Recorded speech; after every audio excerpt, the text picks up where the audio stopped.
Wait for it. Wait for it, and we're live. Hey, all you crazy sci-fi and fantasy fans. It's time for your daily dose of shenanigans over here at the Blasters and Blades podcast.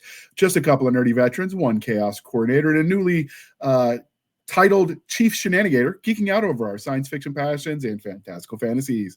A place where magic is king, the sky is the limit, and space is the place. We are the podcast that puts the fun in dysfunction. So without further ado, we're going to let our guest, Miss Laura McHale Holland, introduce herself to our listeners and viewers at home. Well, I'm a writer of magical realism living in Sonoma County, California, and I'm drawing a blank. What do you say? No, it's cool. I'll just interrupt then because you use the term magical realism, and I did see that on your website. I'm not familiar with that term. So could you tell us what that is? Yes, it's a type of writing where you're mostly in the real world. Well, you actually are in the real world, but then things will happen that cannot actually really happen. But it'll just be woven in as a matter of course, and you might not even notice it first. And then, say, one book that I'm reading right now, there's a man way up in a tree with a black hat, way high, and he's an old man, and they're wondering, well, how did he get up there? And these people are on a long journey, and then suddenly he's up way high in another tree, and he got there before they did, and he's an elderly man. They can't figure out how he got there. And then as the story progresses, it turns out people were seeing this old man 200 years ago doing things, and he had a whole lot of power. But they were going on in the ordinary world, kind of creeps up on you. And so in my work, I have the two novels that I've written and also flash fiction. I have things happening. I like to write about groups of people, so things will usually be happening with groups of people. And then all of a sudden, like the fog will come in San Francisco, and it won't be like a regular fog. It'll be multicolored with all sorts of shapes and pops and visual things happening. It'll be extraordinary. And people will wonder, well, what caused this? And often in my writing, the environment will respond to what's going on with people. It'll influence people, and people will be influenced by it in ways that I think we probably are influenced, but we don't notice it day by day. But here it's exaggerated so that people notice it, that kind of thing. So would magical realism fit in the like paranormal or urban fantasy then as a It subgenre? it could, yes, or a subgenre as fantasy. It's not like the kind of fantasy, epic fantasy, where you create a whole new world with all new rules of how everything works. So But it's similar to paranormal or urban, but it could be its own subgenre in its own right. yeah, and some people consider it to be a subgenre of literary fiction, and so, but Okay. it's sort of people aren't sure what to do with it, really. They put it different places. So, So, in addition to individual author interviews about various books, we also do panel discussions. And so that might, and a lot of times it's idle curiosity on my part. Some of the panels just something I'm interested in, so I want to explore deeper. We just added magical realism to the list, so we'll have to schedule something, and we'll bring you back and see if you know anybody, since you read a lot of it, that might be interested to come and do a panel on it, because that is not a term I've heard before. oh, good. Okay. It's also could be called fabulist fiction, but people are more familiar. If anybody's, found out about it and wants to read more of it, they're more familiar with magical realism, that term, than they are with fabulist fiction. So that's why I use magical realism. Although some people say, I mean, you can get like really politically correct, and some people say, oh, you really shouldn't say magical realism if you aren't Hispanic and if you don't have like a political aspect to it. But not everybody agrees on that. But there's a little bit of discussion about that. But um, That's good, because I read fiction to escape the real world and the politics. So I'm glad that I don't have to worry about that to read the genre. Normally, yeah, when I think literary fiction, I generally remember all the stuff they made you read at school that wasn't very good and made you hate reading. uh, But I'm told that's not the entire genre. They just don't always pick the best stuff in English classes. So I'm gonna have to check some of that out too. Oh gosh, yeah, I didn't like English class at all in school. Struggling through Sir Walter Scott's Ivanhoe freshman year English. Oh, in high school, and plays by George Bernard Shaw that I mean, I just didn't get at the time. It wasn't, I think I, Shaw's problem is you have to be a little bit more intellectually on your game. I think that's kind of an appropriate collegiate level because you mhm, can get some of the larger themes. But I'm with you. I don't think I could have understood it if I read it in high school. yeah. But when I was going through college, I have a non-linear way of progressing as an artist and a non-linear way of going through college. I think I went in and out for about 10 years. But at the time, um, the books that we were reading were not bad at all. They were contemporary, like Painted Bird or Erica Jong's Fear of Flying, like wild things that Right. we would have never had in high school. And I think that's continued in college. I think they're always um, giving people good books to read now, but I could be wrong because I didn't major in English. I majored in interdisciplinary creative arts. So I majored in history and I went to a Jesuit college for my master's degree. So it was a lot more rigorous classical training. So we didn't have room for what they would have called frou-frou. But the monks at the school, the brothers were cool, and we'd have fun philosophical discussions over coffee. So you can't really beat that.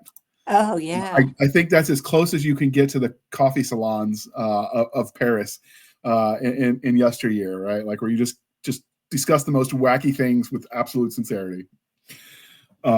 So okay. So before we get started, we do have to ask you the religion question. So are you ready for this, Laura? Sure. All right. Star Wars, Star Trek, or Firefly? Star Trek. Okay. What is it about Star Trek that appeals to you? I remember watching it as a kid, So and nostalgia counts. the original one, Yeah.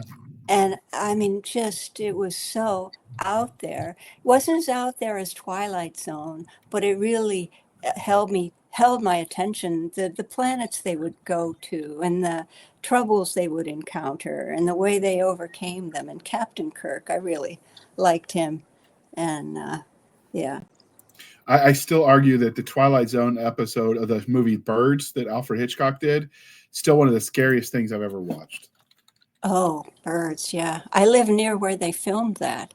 They filmed, Really? yeah, Bodega Bay, and yeah, I'm in Sonoma County, and that's in Sonoma County too, close to the coast. But it's a quick drive there. You can see the church building, and yeah, I think, and I've had this discussion with some of our guests. I always thought that acting was better when they had to rely on that and they didn't have the green screen and the explosions. And Chuck Gannon, one of the authors we interviewed, his idea on it, and he was a collegiate English teacher, so he's thought deeply about these kind of academic things. He thought maybe it wasn't that the acting was better or worse; it just didn't stand out as much because you also were competing with attention from the explosions in the background. Whereas older movies, it was much like watching a stage play, right, where it's just the actors. That's all there is kind of to look at. I mean, there's scenery, but it's not in the forefront. So I'm right. curious, do you have an opinion? Do you think the acting was better back then, or is it just there was less distraction from the rest of it? I think there's really good acting all throughout the history of film. Now, I'm Okay. not really a film buff, but um, there are moments that are just extraordinary. I guess when there's a lot of action going on, that's a tough one because the actors really do have to compete with that. But still, I think even in those, there's these moments when things slow down and there's two people interacting with each other, having a big effect on each other. And I think there's wonderful actors in all generations. That was Gannon's take on it. He thought I was just getting distracted by the background noise. So Who knows? It's an interesting thought exercise, though. So we'll keep asking it when it comes up. All Yeah. right. Because we are polytheistic here at the Blasters and Blades podcast, Game of Thrones, The Wheel of Time, or Chronicles of Narnia? Oh, that's a tough one. But I think Chronicles of Narnia, although, I'm going back and forth. Game of Thrones, I loved it and I hated it. And I didn't even watch the last season, although I think at some point I will. But I Yeah. really liked Khaleesi. I guess I'm leaning toward Game of Thrones because there's things about it that I really, really liked. And I'll just forget about what I don't like. Did you read the books, or did you just watch the show? I read part of one book and I have it in digital form, but no, I haven't, We intentionally pick the properties that we pick are ones that are in various mediums, because our guests come at speculative fiction from comics, from graphic novels, from movies, from books. And so we kind of want to give a question that lets everybody have an opinion. But the books were just so dense, like with the Game of Thrones. I didn't dislike them. And I like all those details, but I could see where the books themselves might have lost people when he goes on 30 pages about the Bannermen and the history of that. Because I was a history major, so I get it. I dig all that stuff, but I could recognize it would bore some people to tears. Yeah, I forgot that I even have it somewhere. Yeah, and the red wedding scene in the book was holy crap graphic. And the movie, or excuse me, the TV show that HBO did a good job, I think, of capturing it. But when it was just my imagination, it was so much more vicious. Oh gosh, yeah. Okay, there's been some fun breakdowns in the military space. There is a podcast that used to be on the air. It's not anymore. It was called Angry Staff Officer. Generally, that's a time in a military officer's career when they're out of company command. They're on staff somewhere before they take a higher command, and it's sort of in theory, their learning phase. And most of them are angry because they just want to be able to go out and do the things and not do paperwork. And so they did a breakdown of the logistics and talked about why none of it worked, because they wouldn't have been able to get food to them. And they just broke it down. Napoleon would be impressed. What was it he famously said? An army crawls on its stomach when it talks about logistics. And I thought that was kind of neat where he broke down. And then, of course, why the tactics on the final battle didn't work from a military standpoint, which they would have known all that at the time too. They weren't. That's the one thing you get with history. People sometimes assume that people that lived before us were dumb just because they did things differently. But they had a reason for everything they did that made sense in the circumstances with the equipment they had. And if you ignore all that, it sometimes makes the immersion break. But that's interesting, because if you really know about military history and logistics, and you watch a battle scene, you'll see very different things than I see, having really no knowledge of that. You'll catch things that I would miss. And I would say, my experience in the military was ground level, because I was just a team leader and a squad leader. So I know people at the staff up, which is what it was a different opinion than what I would have thought of, because I'm thinking tactically and how you defend this and how you defend that. They were like, well, it didn't matter. They'd be starving because they couldn't get food to them because this, and this. And it just stuff even I didn't think about. So it's always fascinating when you see properties that are so popular get analyzed. They did the same thing for Rogue One. And they argued it was one of the best executed military attacks in cinema history for sci-fi because of all the logistical things they factored in. And I'm just I just saw pretty explosions in the X-Wings, but sure. Okay, so if you're not reading, Wheel of Time or Narnia, what kind of what kind of fantasy do you like? Well, Lord of the Rings. Absolutely. I read that the first time when I was 18, and wow, that was hugely popular too when I was young. So many people were reading it and naming all their pets after the different characters. Okay. Yeah, that was something. What else? Well, I have a writing partner that we used to be part of a bigger group, but then, people move away. There were 5 of us, and now it's just the 2 of us on Zoom. I Yeah. think the pandemic interfered too. But she writes science fiction and fantasy. So she's probably like my favorite sci-fi and fantasy writer right now because I'm reading some of her stuff every week. And one of it, and before I started reading her stuff, I didn't think I generally don't like time travel. It's not something that appeals to me Okay. uh, when I think about. But she does this time travel thing where a woman is in a little Northern California town, but then she ends up. Uh, there's a place right near her house that it's like a portal to ancient Wales, and so she goes back and forth from there and has all sorts of adventures and trials and dangers and Is that things. published? Oh, yes, she has published it. Yes.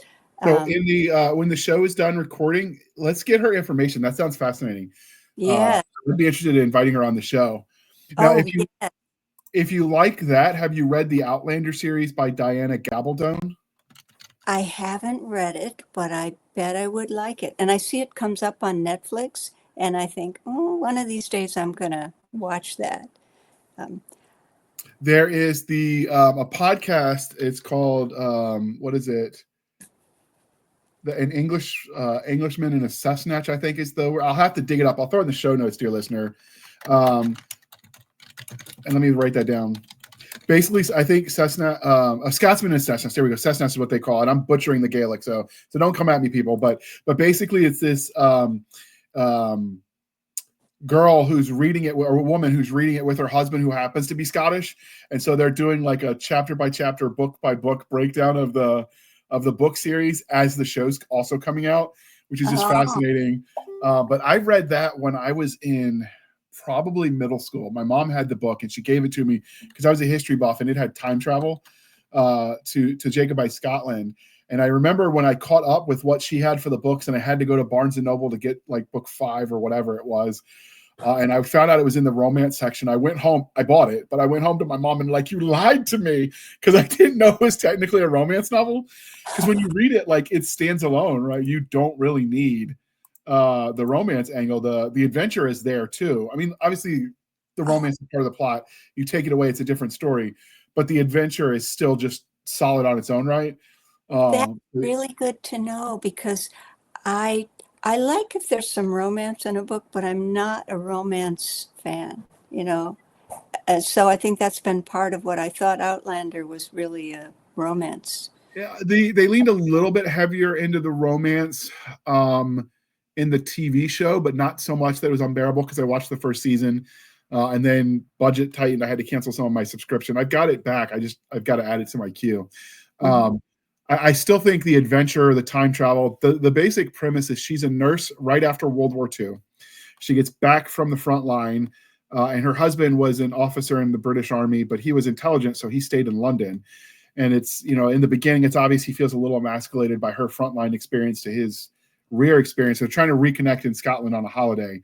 For whatever reason, they split apart in Scotland for tours, and she goes to the Standing Stones. This is not a spoiler, and that's the impetus to transport her back in time. Mhm. And then, the story sort of takes off from there. And I thought the whole thing was kind of fascinating. At some point in time, she comes back, and then she goes back again. It's all kind of fascinating. And they had some interesting. I've talked to people since then who's like, yeah, none of that's how that works, JR. But like, she has this interesting theological discussion with a priest in Jacobite Scotland, because she's like, well, am I committing adultery because I was married then, and now I'm back before my husband was even born, and now I'm married to someone else? Like, is it considered I'm married to two people? Like, how does this work? And he was, you get kind of a non-answer that's supposed to make you feel good, because it wasn't the point. But I always liked those kind of theological and philosophical discussions in school. So I was like, oh, that's kind of interesting. So I Yeah. really, really liked it. And then at some point, and this has happened after I stopped reading just because life, and I've got to go back to it. At some point in time, when she goes back again, because she thought he died during the Battle of Culloden, she goes back home, raises her daughter, and then when her daughter's like 18, she ends up going back in time again.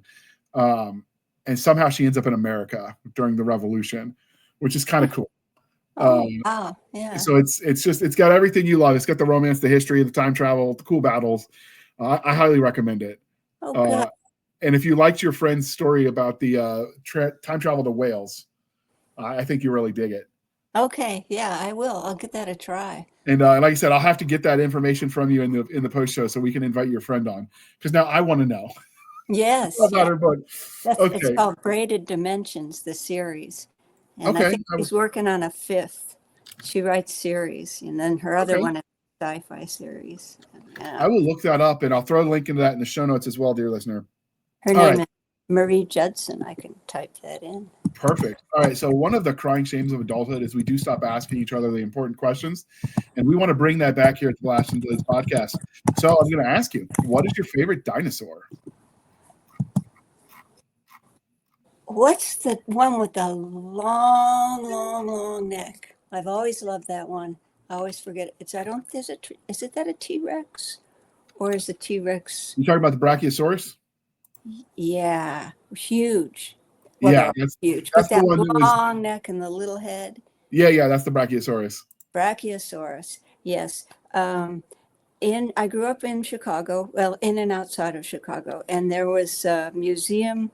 It was called the Field Museum. They changed the name. I think it's the Museum of Natural History. And that we walk right in, and they've got this huge dinosaur skeleton. And when you walk in and you see that, and you yourself are maybe like 3.5 feet tall or something, the first time Right. you go in there, it's like, whoa. Whoa, something like that actually existed, you know? Yeah, so I've always loved those. Yeah. And I think when my daughter was small, I think there was a movie, Land Without Time. Land Before Time. Land Before Time. Yeah, I used to watch that with her. Yeah, I did too. You can tell people my age. I'm in my 40s that when they name their dinosaurs, they generally name ones from that show or from Jurassic Park. Now, were you guys Jurassic Park fans if you like dinosaurs, or was that too kind of gritty and gory? It was a little kind of too gory, but I did watch the first one and I enjoyed it. But it's been so long, I don't really remember the plot. I mean, the only thing I remember is that poor man going, in the outhouse. And Yeah, and then you got the famous Ian Malcolm was the character's name who had that famous line that gets reused all the time. And I don't even think this was in the books. I think this was just in the movie. But he had the line, "You spent so much time asking if you could do something, you didn't ask whether you should," when he's talking about them bringing the dinosaurs back. that's a good line. Yeah, I Yeah. thought that was kind of deep. I really liked it. Yeah. So I'm behind. I thought I'd watched them all, but I found out there's two more that I missed and one that's in theaters now.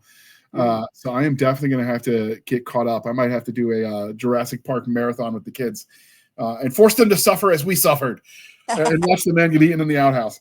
But it's I'm a sucker for dinosaurs. So they say you'll outgrow it. I'm still waiting. Good for you. So we try to be civilized human beings here at the Blasters and Blades podcast. We are no longer knuckle dragging troglodytes. So we'll ask you, Laura, coffee or tea, and how do you take it? Well, I drink strong black tea, either Irish breakfast or English breakfast every day. I drink too much, but every now and then I'll have a decaf mocha latte, and I enjoy those. I just can't drink too much coffee, Is English and Irish breakfast tea, are they different? Irish breakfast tea is a little stronger. Okay. Yeah. I am not a tea person. Like I grew up in the South, so the only way to drink tea is sweet and iced. And if it doesn't have so much sugar in it that Wilford Brimley doesn't come back from the grave to slap you in the face for the diabetes, you're not doing it right. But obviously, if you're trying to be healthy, you just can't keep doing that. Right. And somehow when I hit 40, I realized I couldn't eat and drink whatever I want with no consequences. So I actually have to be disciplined Right. and exercise and stuff. So That's easier said than done, though, isn't it? It is, but it's worth it. You want to stick around for your kids, grandkids, all that. So you got to do what you got to do. But okay, now when you do your tea, do you do it just black, or do you add sugar and tea, or sugar and milk, or honey, or anything like that? I add almond milk that's sweetened, and my favorite one has some vanilla flavor too. So Okay. a little sweetened. I'm not sure what it's sweetened with. Maybe a little bit of sugar. Now, are you doing that for dietary reasons, or do you just like the way it tastes? I know I like people. the way it tastes. And I guess it's convenient too. For years, I would have honey and then either milk or soy milk.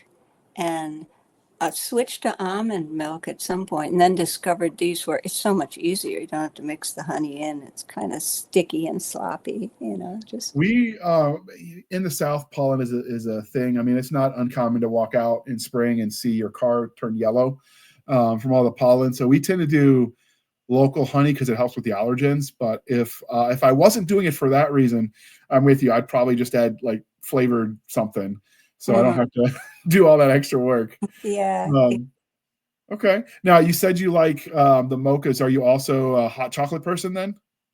Yes. In the wintertime, I like hot chocolate every so often, especially around Christmas time, you know. We have a chocolatier company called the Royal Chocolate, which is in Virginia Beach, where my mom lives. And they used to have what they called European sipping chocolate. And I'm like, oh, it's just a fancy name for hot chocolate. I'm cool. And it comes in almost like a small shot glass, almost not quite that small, but it's small. And I took a sip of it. It was so sweet I couldn't finish it. I'm like, I ended up giving it to a friend. I'm like, yep, nope, I'm done. It's super liquid and rich and condensed. And I'm like, I guess what we have has not been pure chocolate for chocolate milk or hot chocolate, because this Hot was too much. chocolate. Oh my But goodness.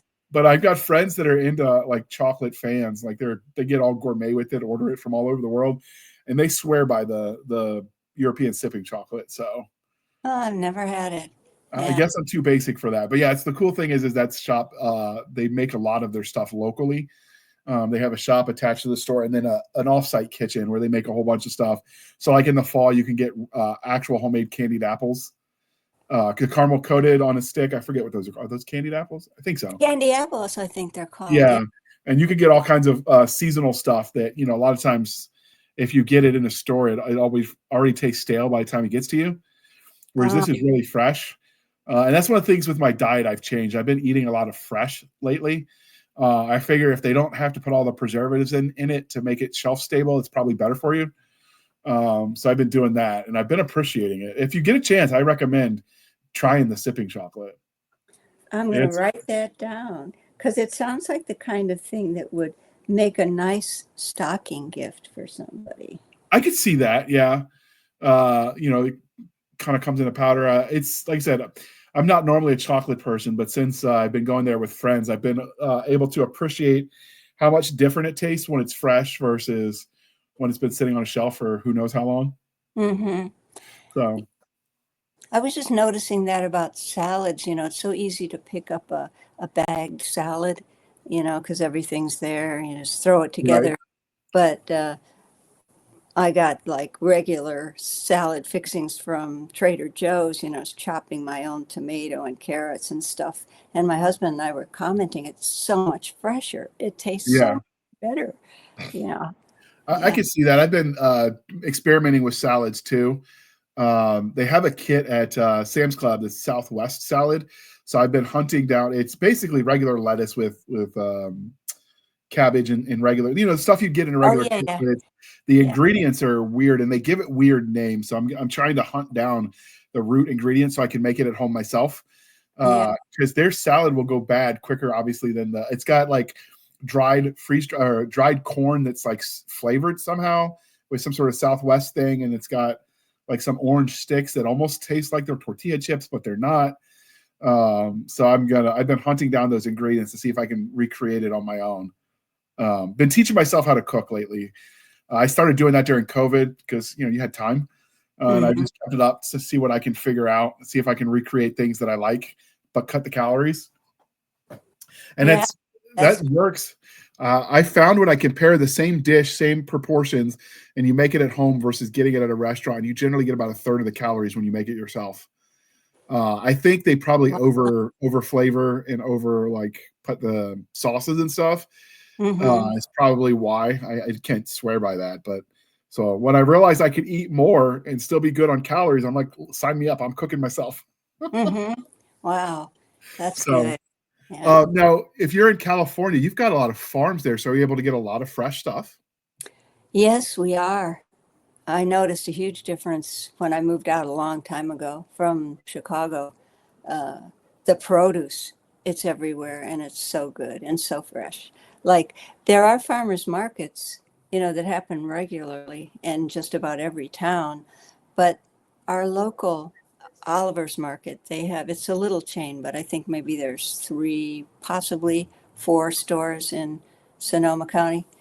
Um, they've got all the fresh stuff right there. It's just a few blocks away. I mean, we don't even have to go to a farmer's market to get it, although it's kind of fun to go and meet the farmers yourself and stuff. The fun part about the farmers market is when they have the stalls where you can actually haggle. And I probably end up paying too much, but the experience of haggling with them is fun. Um, and I think, that's, we've gotten so, I don't want to say corporate, that's the right word. We've gotten so commercialized that we're used to just shopping at chain stores that when you get that old timey feeling where you can haggle back and forth on the price, it's just a fun experience. So I really enjoy that at the farmer's market. Some of the stalls will let you do that. Yeah. And I know they mark it up. So when they bring it down, it's, they stop at whatever the bottom line is. And I Mhm. probably end up paying more than if I just gone to the stall next to it that won't let me argue on the price. But it's just more fun to do the arguing. Yeah. In some cultures, they expect you to haggle. Yeah, when I was in Iraq and we dealt with some of the locals, they got offended. One of the guys with me didn't want to haggle because he thought that was rude, and they got offended and they doubled the price. And I'm like, no, just argue with them. You get a lower price, and the more Yeah. outrageous your tale, the better. So I Right. ended up convincing them. Well, not that he convinced them, because obviously they know we know we're lying to each other. That's part of the fun. Is nobody's pretending, right? He's like, I got 12 wives at home and 27 kids. I need it to be lower. That was the cool thing. The aside from like the political and the militant Islam angle of it, just the culture that is Mesopotamia, they're very welcoming to guests.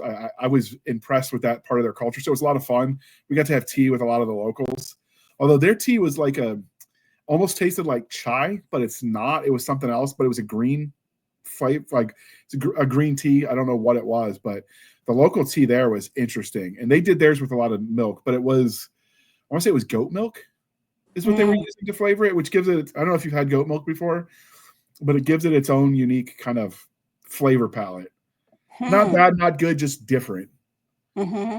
I imagine part of that is when you live in extreme temperatures, you got to, based on what'll last in your climate. I imagine people that live in like the frozen tundras of Alaska have to compensate in similar ways for different effects. So, Yeah. now, are you close to the ocean? Do you guys get fresh seafood out there too? Well, we can. We're very close. Um, you know, we do get a breeze from the ocean that cools things off here. There's like a break in the hills, Yeah. so it comes through, which is wonderful to have it cool off a bit in the evening.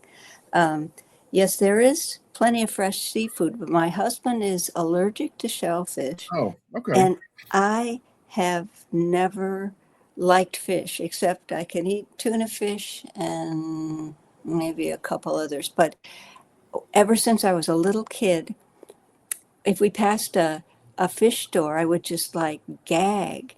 I And can see I that. mean, huh? I can Yeah, see that, the smell. yeah. And sometimes have physical, like my skin breaking out in, I guess maybe hives or something. So anyway, I have to be real careful. I guess we both do. So unfortunately, we're very near plenty of fish. And it's not like the communities that are right along the coast. Right. You know, Now, we're inland a little way. you said you're from Chicago originally, and then you moved to California. Was the lack of good pizza that you're used to from Chicago a culture shock for you, or are you not a pizza fan? I'm a pizza fan. My favorite pizza is pesto pizza. I never Okay. even knew of it in Chicago. I discovered that out here. Okay. But I think there's great pizza in both places. I mean, I used to sort of think, well, nobody's got the deep dish pizza like Chicago has, or nothing's like Pizzeria Uno, which was the big one at the time in Chicago. And they opened up a branch out here, maybe sometime in the 80s, and it really wasn't any good. I mean, I think you maybe have to have the local ingredients, the local water, the local I was whatever. going to say Yeah. that they actually have done some science in the late '90s on it, because they tried to import. Ended up doing it out to Texas. They imported one of the fire kilns made there, imported the water and imported the wood, and they still couldn't get the flavor just right, because it's not just the water, it's not just the ingredients, it's also the air. All of that goes into the chemistry that is cooking, and that's why it's so unique to Chicago. And New York. New York has their own style, but I could see pesto on a California coast. Yeah, I think that's probably closer to the original pizza that the Italians would have come up with. Yeah, that could be. Yeah. It definitely seems like it probably tastes a lot fresher. It does. Yeah. Yeah. But I've tried it before. It wasn't really my cup of tea, but my tastes have changed since I did. When I was in undergrad, I worked one summer in construction, and we built a California pizza kitchen in Virginia Beach. And so on opening day, they invited all the construction, like all the families that were part of the construction crew, got in, and we got to try all the stuff they were doing. And I've tried some of those fancier pizzas, but it just, compared to what I'm used to, it was just too different. And I yeah. think I was probably less open-minded when it came to food back then. I liked what I liked, and I didn't want to try new things. Whereas now, because I'm conscious about what I'm eating and like trying to be healthy, I'm willing to try new things, and things I would have sworn I hated, I'm like, oh, this is really good. What the heck was wrong with me? So Yeah. I might have to go back, because they're still open, and see. I don't imagine it's the same stuff you guys are eating out there, though. Just because the name is there, it means it's probably not the same. It's kind of how that stuff works. Right. Yeah. So, all right. Well, we're going to pause for a moment while we shamelessly shill for the woman this time, and then we're going to come back and talk about the book that brought us here, which was your book. So. For 5 years, Adarin has waited to get the call. The event when the system controlling her world grants her a class and appropriate skills to become an adventurer. When the system makes her a war master, Adarin eagerly sets out on her first journey. The problem? Her class is useless. No one believes a war master is anything but a joke. They aren't strong fighters, they have no magic, and they don't have powerful skills. But Adarin hasn't waited all these years to give up now. With the help of a young man from another world, she's going to prove this War Master can do anything. War Master 1, Dungeon Spiteful, by Melissa McShane. All right. Thank you for sticking with us through that commercial interlude. We appreciate your sticking with us. And with that, we're going to talk about the series that brought us here, well, the book in this case, which is Shinbone Lane by Laura. And so can you give us like the Reader's Digest version, like a synopsis of the plot, and then we'll dive deeper? Okay. There's a young woman who is escaping from being charged with a crime she didn't commit.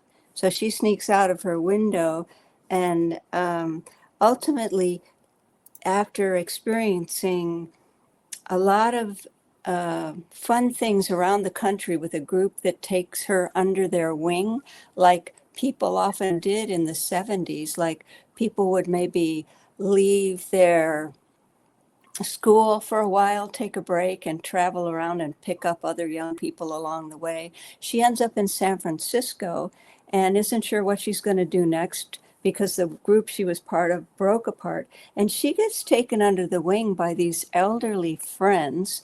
This elderly man was coming to pick up this woman. The young woman is Maddie. The elderly man is Ted, and the elderly woman is Clara. So Ted and Clara pick up Maddie and take her to where they live, which is Shinbone Lane. And that's where the story unfolds, because even though Shinbone Lane is in San Francisco in Noe Valley, very close to where I used to live, things happen in the lane that don't ordinarily happen. And lots of people come together, and they have secrets, and they help each other. There's some terrible things that happen, and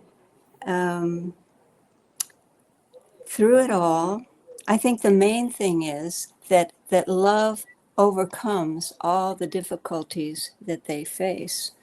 Um,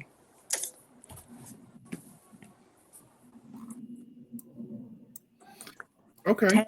yeah. So where did you get the idea for this story? I think the first time I had an idea for it was when I was being interviewed for some freelance writing, but it entailed going to a courthouse and taking notes on certain things that happened and then writing them up. And the young man who was Gen X and I'm a baby boomer, we realized early on it wasn't a good fit for us, but we really enjoyed our conversation.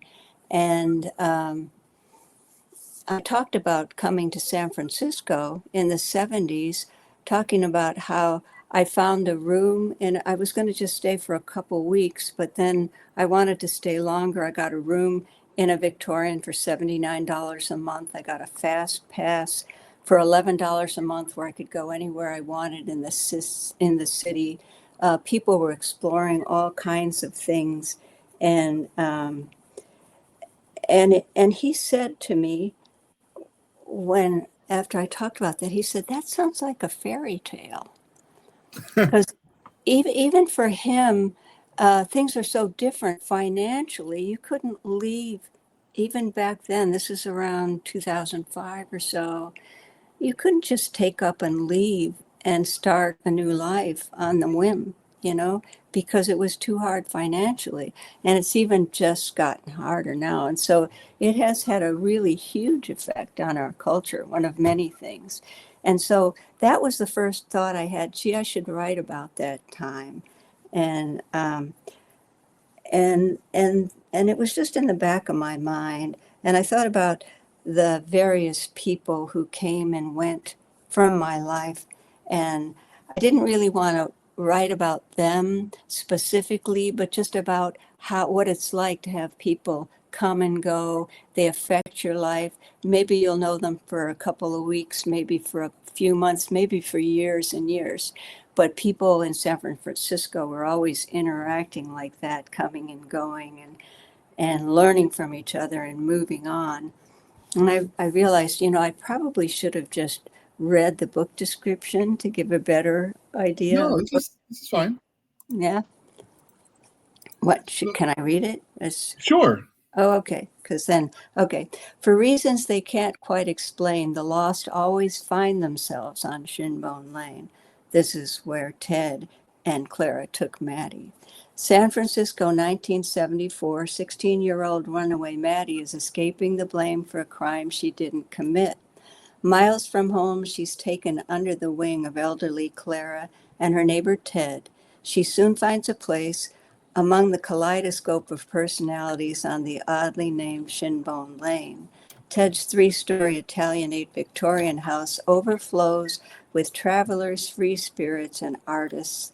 The sprawling backyard is a playground for all who are willing to see its magic. But burden dancer Eloise Watkins condemns the transient riffraff in her neighborhood. The frivolity rankles, her daughter is missing, and nobody understands.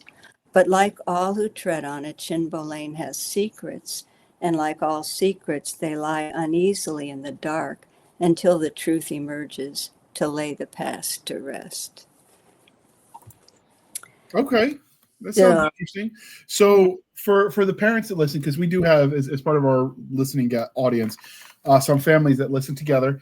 And so one of the things I always want us to ask is, what would you say, like, the rating for this book was? If parents want to know, is it okay for my kid? What would you say to that? I would say not till they're maybe 16, 17. Okay.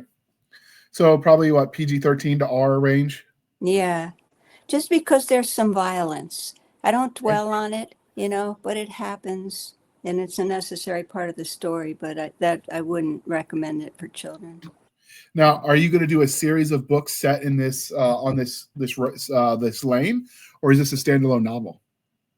Well, right now it's standalone, but people have said they really want to stay on the lane and dwell there. And I have toyed with the idea of writing another, like a sequel that where things happen a couple years later. But and I think I will at some point, but it's not the right time right now to do that because I had started one that's taking place around 2012 in this town called Ripplewood that is mentioned in Shinbone Lane. There's a relationship between them. And so there's a little bit of a connection there. And I have already started developing that story more, and I think I'm going to go with it. But also in Shinbone Lane, though, there's one minor character who's a musician, a really good musician who's there. And but he ends up going back to Illinois because his grandfather who raised him became ill and he wanted to help, which is something that happened a lot. You know, people would have to go home because somebody got sick or whatever, you know, or they had a big opportunity or they wanted to make it big in New York or whatever. But this character is also a minor character in my first novel, The Kimini Dream, which takes place in a little Illinois town. And that's like, it was so fun to write a first magical realism novel in the atmosphere, in the milieu and the time when I grew up, you know, because so many things, especially in the environment, they just come so naturally to me. They just come out of me, these interactions with the people and the environment. And so I will continue. I think I will, whenever I write a book, there's going to be some character from another of the books in there, maybe a minor character, maybe a major character, but I don't know if I'll ever write like a whole series, you know, like one after another. So Probably more not. more of a shared universe than a sequential series. Yes, yes. I think those could be more fun.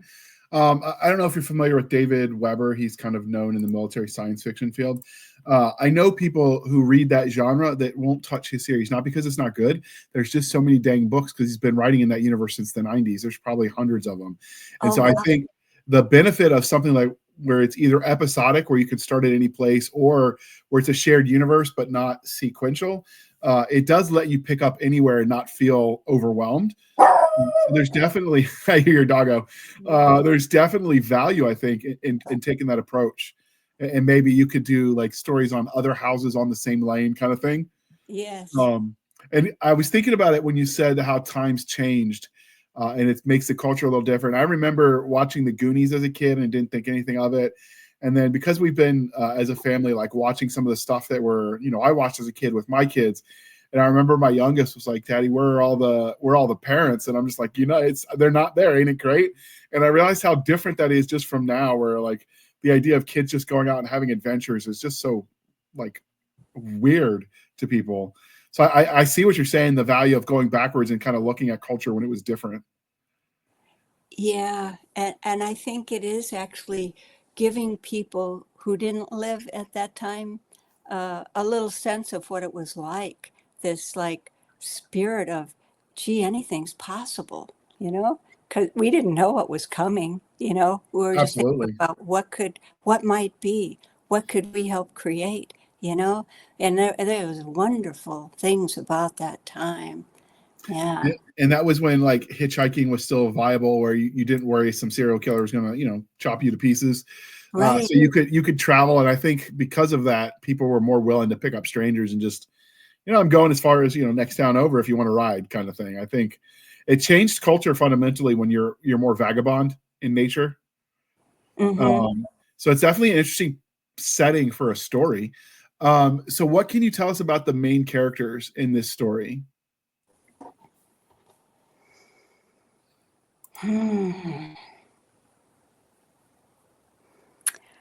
There's one who I'm really drawn to right now, and his name is Ricky, and he's had a really hard life.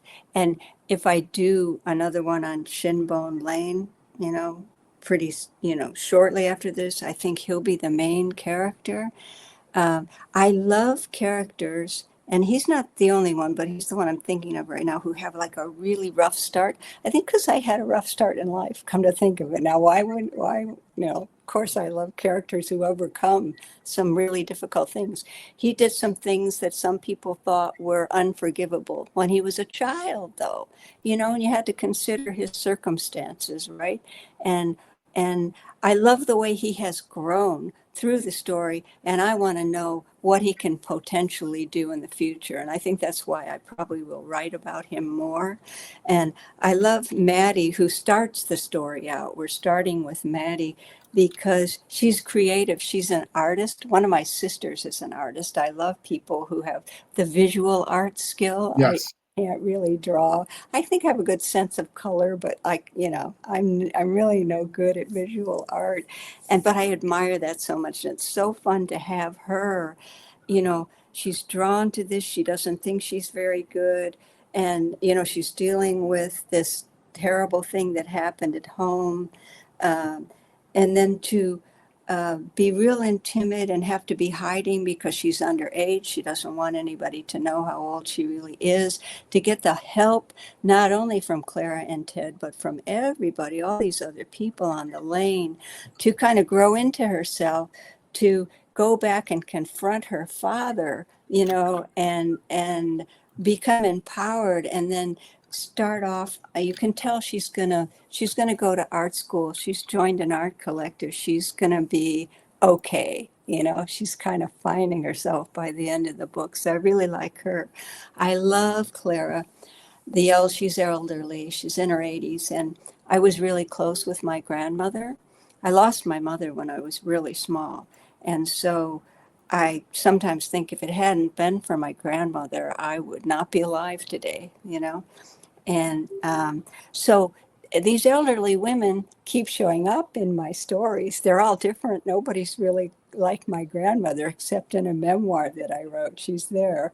But I love Clara. She is so, there's something about Clara and Ted too. They are both like just good through and through and through, but they don't expect anybody to notice. They're not doing it to be noticed. They don't want any credit for it.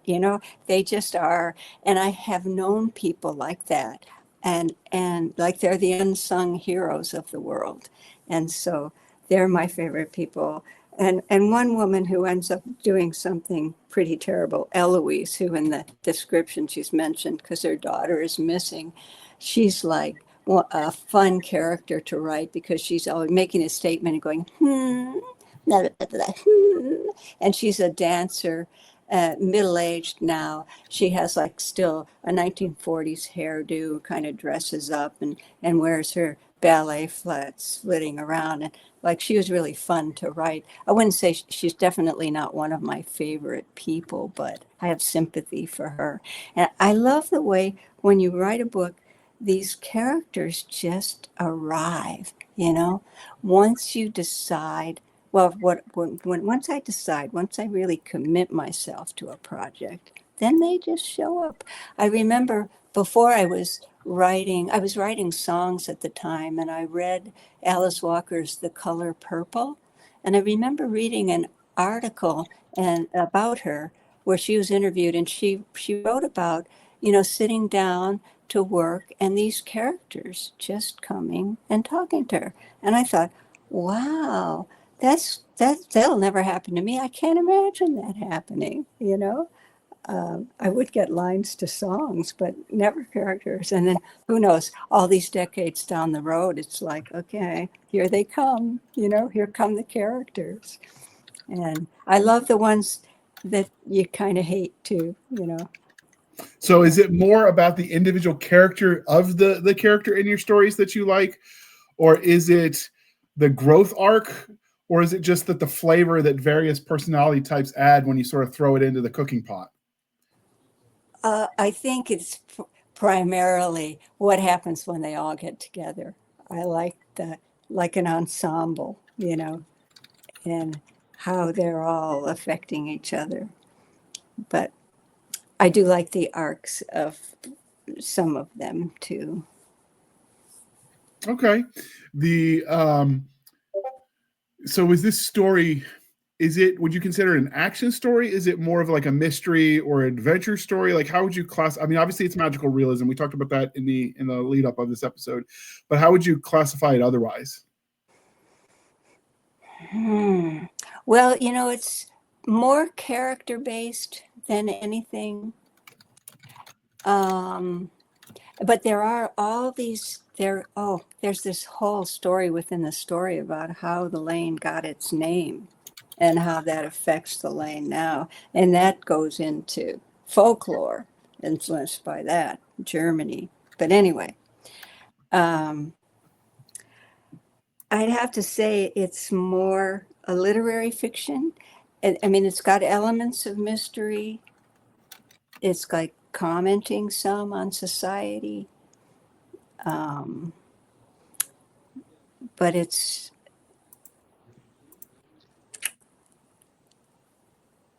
hard to place. Okay. People who have reviewed it have said that. What is it? Plot based, character based, kind of a interesting mix. I like complicated stories where there's all these threads and you pull them together at the end, and I do that. And there always is like mystery. Like in the prologue, there's some character has a lot to say and people wonder who that character is and why. I like to have that going on, but it's not like a standard mystery at all, Okay. Now, do we get an ending to this one, or does this sort of leave you with cliffhanger? I know some people are absolutely hate cliffhangers. Do you feel like you wrap up the story of Maddie at the end of this novel? I think I wrap it off well enough for this point in her life. That makes sense because she's still got life to live. Yeah. But I think I leave it open that the lane has a big fair every year, and that at the end of the day, at the end of the hill there on the lane, they have a show, where the various people in the neighborhood will do improvisation. They'll do music. Kids from the classic Catholic school will sing songs, and the poet will do her performance poetry. And then there's this flute, a shinbone flute, that plays into the story of how the lane got its name. And it's nobody knows where it is throughout the story. But in the very last, I don't even know, should I say this? It's sort of like No, we don't want spoilers, so no, I don't want to. Yeah, okay. yeah. Suffice it to say, watch or read the book yourself. Yeah, you'll have to find out what happens.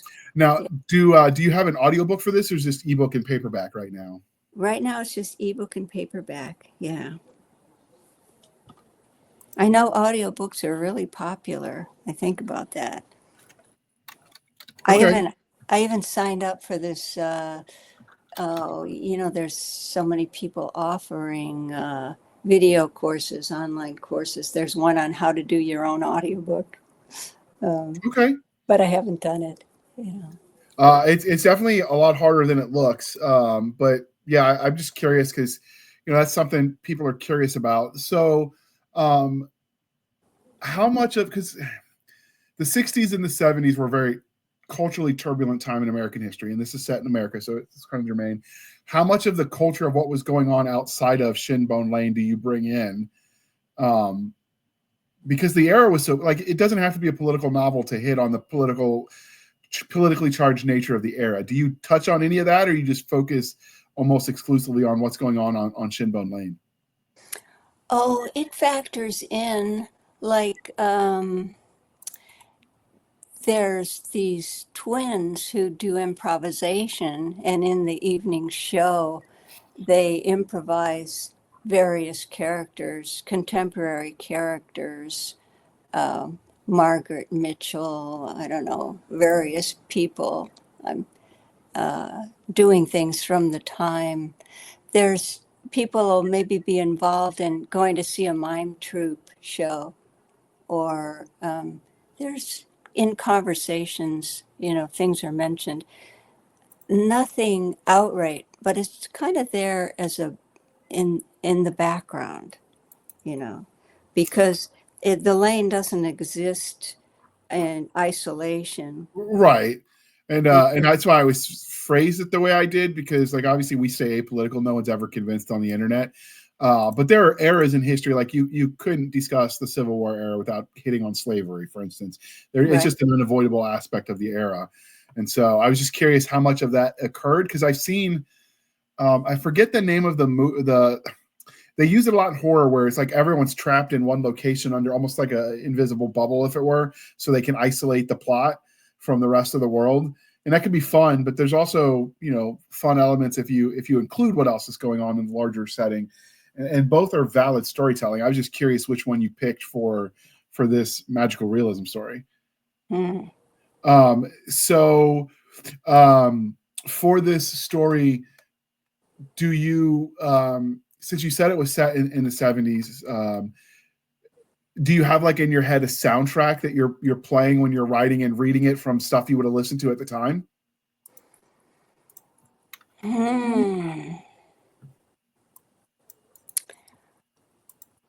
Yes, some songs do come to mind when I'm writing. It's a funny thing. I don't how memory works. Like it'll be the right song will come in at the right time, and then it'll go fading back into wherever it was in my memory before that.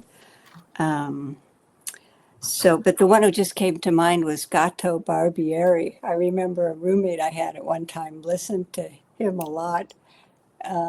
Or Keith Jarrett, the jazz pianist. That was another one that was kind of in the background a lot. And like the disco is just coming in. That comes in at one point, because it's just coming on the scene, kind of before it really took over for a while. Okay. Some Now, folks good. when you write, do you generally listen to music in the background, or do you prefer more of a mellow setting? I generally don't listen to music. Partly, when I was in the throes and actively parenting, like I've had two stepsons, and then my husband and I have a daughter. My daughter's like 39. My stepsons are like 46 and 50. But when they were all in the house, there was so much noise and so much music. At a certain point, it's like I just decided I need quiet. I can appreciate that. Yeah. And so and my husband listens to music and watches a lot of TV. And actually, I've gotten into, since the pandemic, way too much streaming TV. I'm trying to like get off it, Yeah, I can stop, appreciate that. But yeah, so I write in the quiet, but I'm thinking lately I've been wanting to change that, but it Yeah, wouldn't be, I loud. dictate for myself, so like I need the quiet, because any background noise interferes with the translation program that takes the dictated MP3 file and translates it into text. But when I'm actually writing proper, I almost listen to like soundtracks of coffee shop or background noise. So it's not music, because I'll lose myself in the music. I love music. But if I just got like background noise, like crowded auditorium, just something like you're out in public sitting in a coffee shop kind of thing, I really dig that one. Or like fire crackling noises. If you're writing at night, that can be really peaceful. Yeah. So I do that, but I know some people that swear like they'll jam out to rock and roll or whatever when they write. Before we wrap this up, I have been wondering what made you pick the cover that you did, because it definitely does not stand. I mean, like when you think like magical stuff set in modern worlds, you tend to get grittier covers with the main character on it and probably wearing a leather jacket and a cityscape in the background. What made you go with something sort of subtle with the coloring, and then the picture of the bird and the flute? It looks like a penny whistle. Yes. Well, this bird is Captain, and he's actually a big character in the story. I Okay. haven't talked about him, but he is important. He's a very unusual type of pigeon, you know. Okay. one that doesn't actually exist in the world as we know it, as far as we know. Yeah. But he exists on the lane, and there are other pigeons like him that factor into the story in how the lane got its name, and in the story too, other places where Captain goes. So yeah, and I worked with ebook launch on the cover. I looked at different companies. My sister, one of my sisters, the artist who's also a graphics designer, she used to do my book covers, which was, oh gosh, how wonderful. It was so fun to work with her, But Right. she's having to cut back on the time that she looks at the screen. I'm actually starting to have to cut back on that too. It's so bad for the eyes. So I've had to, find other people to work with. So I looked at the sample covers, of lots and lots of companies, and it turned out I liked ebook launches books for my kind of book the best, and they were really good. They asked me to show them covers that I liked, and they asked me to describe the book, and they came up with the cover, and I think it's gorgeous and perfect for the book because it's not really a gritty book. The 70s as I experienced them, in San Francisco, living there, they weren't gritty, even Now, though it was the city. uh, no, that era is known for the drug culture, and so obviously some parents that are listening might let their kids read it, would want to know, is that something you covered in your book? Because I realize that what we think of as 60s and 70s culture is very isolated and local and not always indicative of what the rest of America was doing. So is that something you hit on for Shinbone Lane, or did you just kind of keep it more grounded? I think it's more grounded. I didn't really even think much about drug use, I guess because it's been so long since I've done drugs. Because when I was young, oh, so many, you were experimenting, and it was so much safer to do it then. They didn't have the deadly kinds of things circulating that they have now. Right. So scary. But, people were taking LSD and marijuana and mescaline and mushrooms, and, um, basically most people being okay. There were some terrible things, but mostly people were just having fun and trying things out. But there isn't drug use in the book. Okay. And Well, we've kind of come full circle on that because now the VA is looking at some of those substances you mentioned and might have medical effects for treating people with head injuries and PTSD and all kinds of things. So it's funny that's, how that came back full circle. yeah, Uh, so was there anything about Shinbone Lane that we didn't cover that you think the listeners really need to know, or do you think we've kind of wrapped it up already? I think we've wrapped it up. I'm glad you Okay. asked about the cover because I forgot all about Captain. And he's Yeah, so, it's really nice. I like it. Normally I prefer the image and the action scene, but this one, you described a kind of mellow story, and this definitely fits the vibe of what you've been describing. So I had to ask. So this is the part, dear listener, where I remind you to please be kind and speak your mind on the reviewing platforms. Your reviews help the right readers find the right books. It really does matter. So please do your part. And with that, obviously, all of the links will be in the show notes, Laura. But where can they find you? Where are you most active online?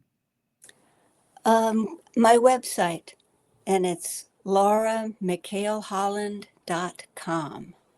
And that, again, will be in the show notes, dear listener. I will tell you, it gets the colorblind seal of approval because I could see all of it, and that's not always the case. It's a very soothing color palette you picked. I really appreciate the aesthetic of it. Is that you did yourself, or did you hire that out? I hired it out. They did a good job Yeah. when they put your website together. All right, and you can find us, a dear listener, on our Linktree, linktr.ee, Linktree /Blasters and Blades podcast, where we link to all the things: the BitChute, the Rumble, the YouTube, the TikToks, the Twitters. We've got our Spotify, our Discord, our Blasters and Blades Facebook page and Facebook group. We have our email, blastersandbladespodcast@gmail.com. Again, blastersandbladespodcast@gmail.com for professional purposes only, people. Save the shenanigans from my Stabby Stab over there on the Instagram, the Twitter, and the email. You can support the show by going to buymeacoffee.com/author Handley.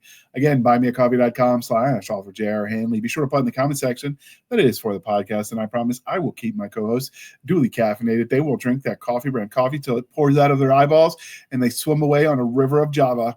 If you want some of that coffee brand coffee, link is in the show notes. Discount code is podcast grunts. You get 10% off. We get a little bit of a kickback. It's a win-win. And with that, I would like to thank you for spending some of your precious time with us.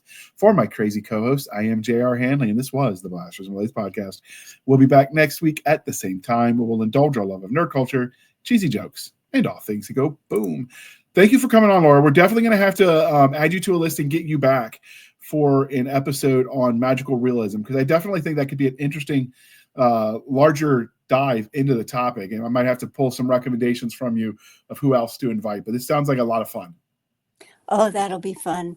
And thank you so much for having me on, JR. This was fun. I'm glad your PR person reached out. And with that, we're going to hit the end button. Wait for